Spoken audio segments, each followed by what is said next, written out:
நாம் தமிழர் கட்சியின் தோற்றுநரான சீமான் அவர்கள் பழந்தமிழரின் ஆன்மீகம், இலக்கியம், கலைகள், பண்டிகைகள், தொழில்கள், உணவு வகைகள், மருத்துவம் போன்ற தமிழரின் பெருமைமிகு பாரம்பரியங்களை எல்லாம் மீட்டுருவாக்கம் செய்து உலக அரங்கில் தமிழரின் மதிப்பை உயர்த்தி வளமிக்க சம உரிமை கொண்ட தமிழகத்தை உருவாக்குவதை தனது கனவாக கொண்டு செயல்படுகிறார்.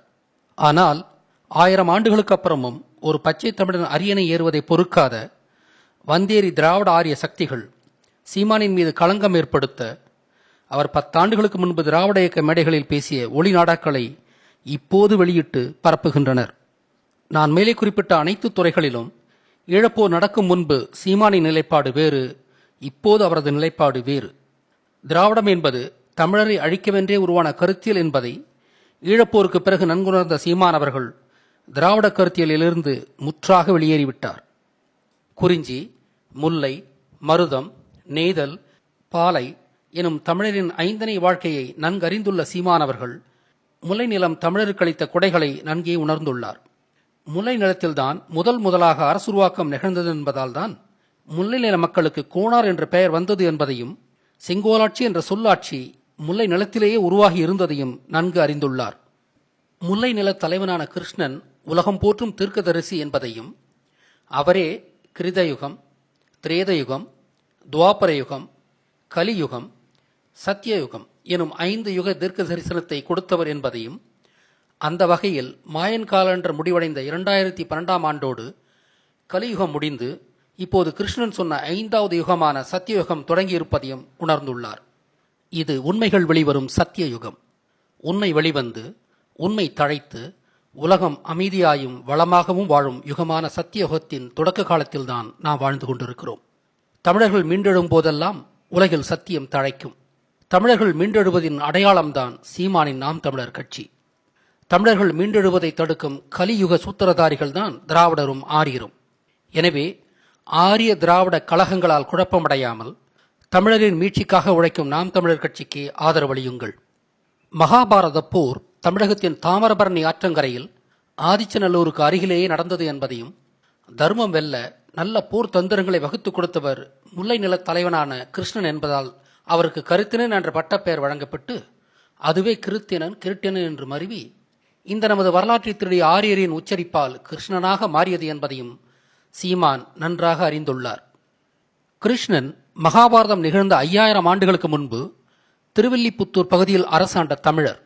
அவர் 7 காளைகளை அடக்கி தமிழ் மரபில் திருமணம் செய்தவர் என்பது கலித்தொகை சொல்லும் செய்தி.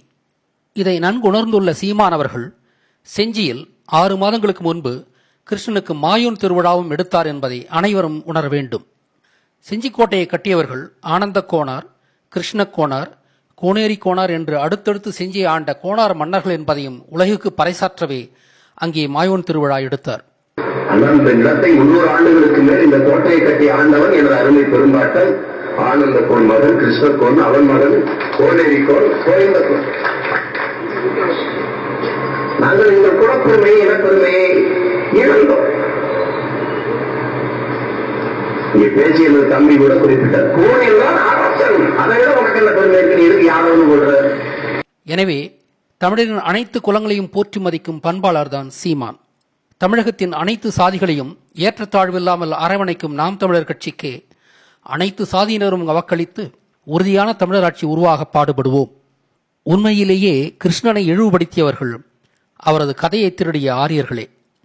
இந்திய மக்களின் ஒழுக்கத்தை கெடுக்க கிருஷ்ணனுக்கு 16000 வைப்பாட்டிகள் இருந்தனர் என்றும் அவர்களோடு அவர் சல்லாபம் கொண்டார் என்றும் கதை கட்டியவர்கள் பிராமணர்களே.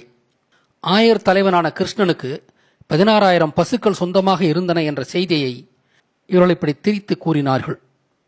அதேபோல ராவணனின் மகனான இந்திரனை இழிவுபடுத்த அவர் கௌதம முனிவரின் மனைவியை மாறுவேடத்தில் பெண்டாண்டதால் இந்திரனின் உடலெல்லாம் பெண்ணுறுப்பு வரக்கடவதாக என்று கௌதம முனிவர் சாபமிட்டார் என்பது போல நூற்றுக்கணக்கான அசிங்க கற்பனை கதைகளை கட்டியவர்கள் பிராமணர்களே.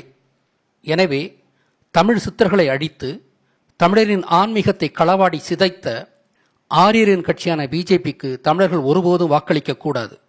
தமிழரின் பெருமை மிகு மரபுகளை மீட்டெடுக்கும் சீமானின் கட்சிக்கு வாக்களியுங்கள்.